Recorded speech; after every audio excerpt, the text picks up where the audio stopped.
రామ, భీమ అండ్ బక్కడు. మొదట అందరం బెడ్ మీదే ఉన్నాం. ఆలస్యంగా కళ్ళు తెరిచాం. ఇంకా 5 నిమిషాలు పడుకుందామన్న మూడులో ఉన్నాం. ఈలోపు భీమా గాడు ఏం చేశాడో చూడండి. బెడ్ కిందకు దూరేశాడు. అలానే బక్కడు కూడా దూరేసింది. సరే, ఇంకా డాబా పైకి వెళ్ళి మన కాలకృత్యాలు తీర్చుకుందాం రా భీమా అని బక్కడు అడిగాడు. ఇదిగో అంత స్పీడ్ గా వెళ్ళిపోతున్నాయో చూడండి ఇవి. అలా డాబా మీదకు అటు ఇటు తిరిగి మా కాలకృత్యాలు తీర్చుకున్నాం. ఈలోపు అమ్మ కింద నుంచి పిలిచింది. ఏంటా అని వెళ్ళి చూస్తే నేను కిచెన్ లోకి వచ్చి నించున్నా. ఏంటమ్మా ఈ రోజు డిషెస్ అని అడిగాం.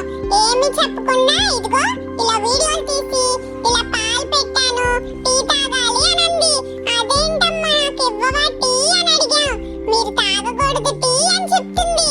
అదేం ఫ్రెండ్స్, డాగ్స్ అనేవి టీ తాగకూడదా? ఎవరైనా కామెంట్ చేయండి. టీ ఎందుకు తాగకూడదు? సరే అని అమ్మ ఎంతసేపటికి టీ ఇవ్వట్లేదు కదా, ఆ గోడ ఎక్కేసి టీ తాగేద్దాం అనుకుంటున్నా.